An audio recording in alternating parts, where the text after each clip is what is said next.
pengetahuan ini adalah tentang khodam yang tidak suka atau tidak cocok kepada pemiliknya.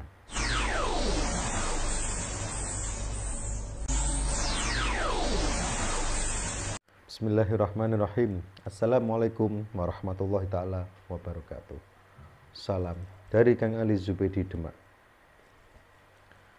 Alhamdulillahirrabbilalamin. Sebelumnya marilah kita memuji syukur kepada Allah Subhanahu wa ta'ala dan bersolawat kepada Nabiullah Muhammad sallallahu alaihi wasallam. Semoga kita mendapatkan berkah dan ridhonya dan berikan kesehatan dan diberikan kelancaran dalam menjalankan segala urusan. Sobat-sobatku dimanapun Anda berada, kali ini insya Allah akan memberikan pengetahuan. Pengetahuan ini adalah tentang khodam yang tidak suka atau tidak cocok kepada pemiliknya atau yang diikuti. Insya Allah apabila sobat-sobatku memiliki tanda-tanda seperti ini, insya Allah khodam itu tidak suka. Entah itu khodam, entah itu jin atau apa, memang itu semuanya ada makhluk gaib. Tapi beda, yang dinamakan adalah beda nama. Karena biasanya kalau identik yang namanya khodam itu sudah mengikuti di dalam amalan-amalan sebuah ilmu. Seperti contoh khizib. Sekhizib-khizib itu semuanya mengandung khodam. Atau ilmu-ilmu seperti lebur seketi, getak jibril, atau ilmu seperti lembu sekilan, ilmu brajamusti, seperti itu insya Allah ada khodamnya. Tetapi yang namanya khodam pendamping yang jin, itu kadang kita suka melakukan amalan di dalam Al-Quran dengan kita yakin, dengan kebaikan kita, ketulusan kita, insya Allah ada jin yang suka dengan amalan yang kita baca, dia akan mengikuti kita. Itu juga bisa dinamakan khodam pendamping. Ada juga yang suka mengamalkan ayat-ayat suci Al-Quran, tapi untuk bertujuan keburukan atau mengamalkan amalan-amalan Jawa untuk keburukan pula. Nanti yang mengikuti biasanya itu kalau tidak jin kafir atau setan, itu juga bisa dinamakan khodam pendamping. Atau bisa juga kita melakukan sesuatu wirid, dan wirid itu adalah menuju karomah waliullah. Nanti juga ada yang mengikuti, itu juga dinamakan khodam. Jadi itu banyak. Jadi sobat-sobatku dimanapun Anda berada, kata-kata seperti itu tadi, itu diringkas dalam satu wadah, itu dinamakan khodam pendamping. Yang namanya khodam pendamping belum tentu itu baik. Ada pula yang jahat, ada pula yang jelek, ada pula yang kasar, ada yang negatif, ada yang positif. Tetapi di dalam satu lingkaran itu dinamakan khodam pendamping. Nah, khodam pendamping itu baik buruknya itu tergantung tingkah laku seseorang. Kalau seseorang itu memiliki keilmuan dan keilmuan itu ditunjukkan dari tingkah lakunya, dia suka menolong sesama, suka bersedekah, suka berbagi kepada fakir miskin, dan melakukan hal-hal sesuatu yang baik, itu insya Allah khodamnya baik. Tetapi sebaliknya, di dalam kehidupan dia suka melakukan kejahatan-kejahatan dengan ilmu yang dimiliki, atau menjatuhkan orang lain, memfitnah seperti itu juga memiliki khodam yang buruk. Karena apa? Di dalam tubuh itu pasti ada pengikutnya. Percaya atau tidak percaya, muslim atau non-muslim, tetap ada yang mengikuti. Jadi sobat-sobatku, saya akan memberikan 4 pengertian bagi khodam pendamping yang tidak cocok di dalam tubuh kita atau orang yang memiliki. Dan yang pertama itu orang itu sering kesurupan. Apabila kita itu sering kesurupan dan kesurupannya itu biasanya memberikan efek yang kurang baik atau efek yang kurang bagus.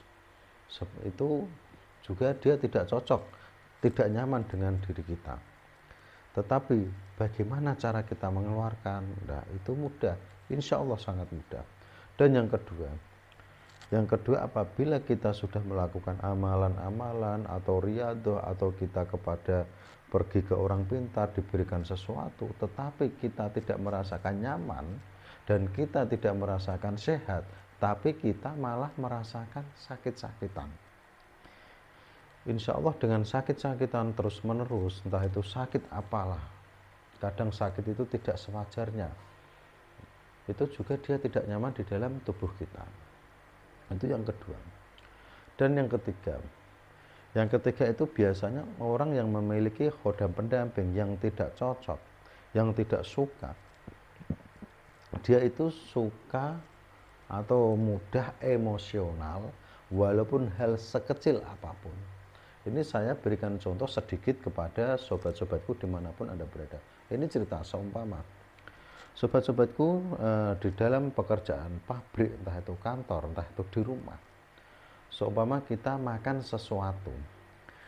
sesuatu makanan, kita mendapatkan jatah, entah itu di pabrik, entah itu di kantor, entah itu di rumah, dan mendapatkan jatah makanan itu tidak cocok dengan kita, padahal biasanya kita suka seperti itu, tapi karena badan kita lelah, capek, kita tidak suka seperti itu. Bisa dikatakan kita langsung marah. Kalau di rumah mungkin kemarah kepada orang tua atau suami, kepada istri, itu bagi yang di rumah.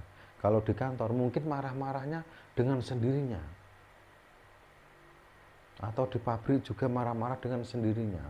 Emosional walaupun sekecil apapun itu, tetapi dia merasa emosionalnya itu tinggi, dia akan diluapkan. Itu hal-hal yang kecil, hal yang sepele, itu juga dia tidak nyaman di dalam tubuh kita. Dan yang terakhir adalah khodam itu bisa dikatakan tidak aktif atau tidak bisa membantu. Ini dicontohkan begini, seumpama kita melakukan ilmu wirid, dan ilmu wirid itu seumpama kita memiliki hizib nasyar atau hizib bakhar atau hizib barqi atau hizib silah atau hizib autat atau hizib jelani, hizib salama, hizib nawawi, hizib iktifa, dan banyak hizib-hizib.